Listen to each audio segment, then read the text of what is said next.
festival, the festival. I look around me, what do I see? Horses making history. Hi, yeah, it's time to look at day 3 of the Cheltenham Festival. We're in the Fox Poker Club in London, Shaftesbury Avenue. It's amazing in here. There's people playing slots as I speak, and you can probably hear.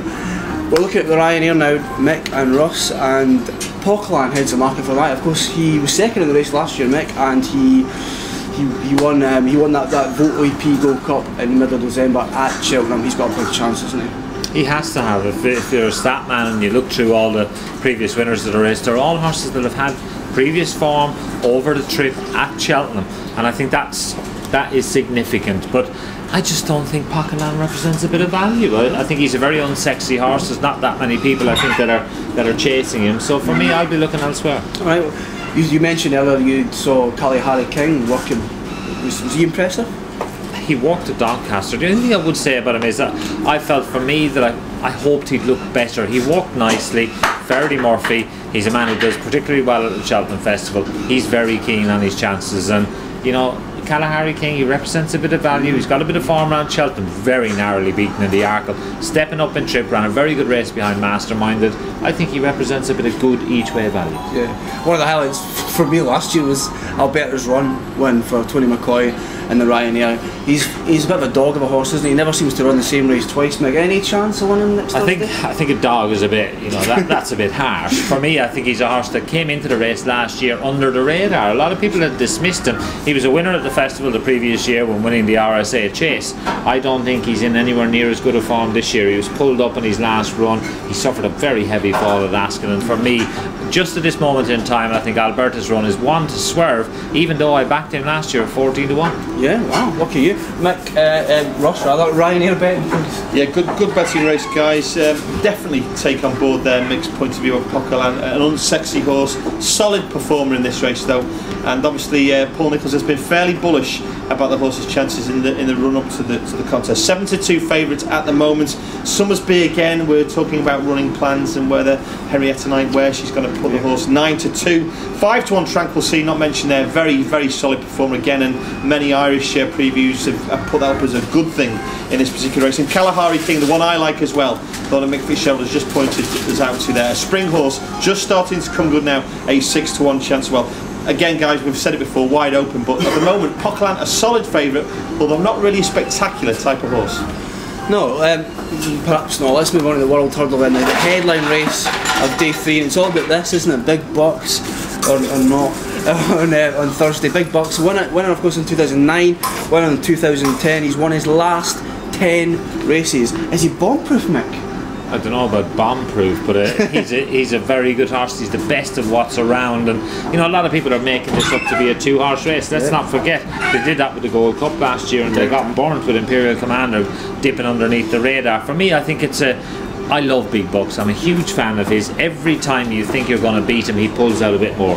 And as a racehorse, that's what you want. He conserves his energy, and I think Grand Cru is only going to make him put in a better performance. Alright, well, let's talk about Grand Cru. These boys have been talking about Pockland being unsexy.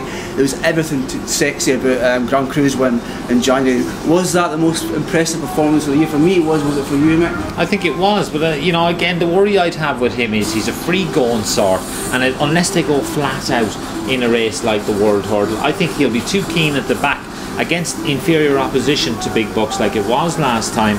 He got away with it. He's a good young improver, Grand Cru, but for me, I still think he's got a little bit to go to beat the likes of big bucks, and I'm a big bucks fan. If you're a big bucks fan, you're getting a good price about him, because Grand Cru, the weight of money seems to be behind him. It's just constant, isn't it? Big bucks seems to be drafting every week, doesn't it, Ross? Momentum certainly with Grand Cru. Big bucks have been friendless in the market, let's be honest about it, for the last month. Again, as Mick said there, other people have been maybe kiboshing the chances of this great champion, but it's mainly because of that incredible performance from Grand Cru. I spoke to Matt Williams, formerly of the Racing Post great trader. He was mentioning that Grand Cru, he can't believe that the horse won't win the race. So there's a lot of people who put major resistance up against big bucks here, but what you're getting now is an opportunity to actually back a great champion at a wonderful price. I think you're probably going to get 6-4 about big bucks coming off. I really do believe that's the way the market's gone. I wouldn't rule out another horse in the race though, even though these two horses look as though they've got between him. Murad, formerly of John Oakes, and an Aga Khan horse, terrific flat pedigree, this one, Mick. If it stays 8-1, represents fantastic each way value, and I think that could run them close if there's any chinks in the armour of these two horses. The only thing I worry about that is young Patrick Mullins was on a preview panel the other night, and he actually said that 5-3 was their number one in the Mullins camp, as opposed to Murad, and that would just put me off a little bit. But I like you, I like Murad. I was very impressed with him last time, and I think he's the improver in the race. And he's a 10-1 chance, 5-3. So again, interesting betting heat. Excellent, interesting race, interesting day. The big question for day 3 is what will be about big bucks.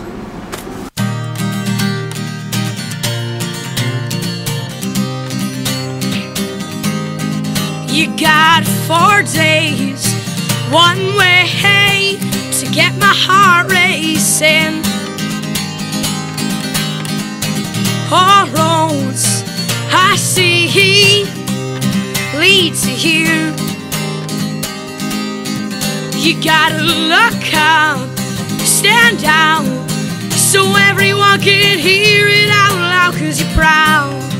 And when you hear the roar, your heart tells you you want some more. You got the hill to climb, and time is on our side. And you got the cheer up the rail, and you know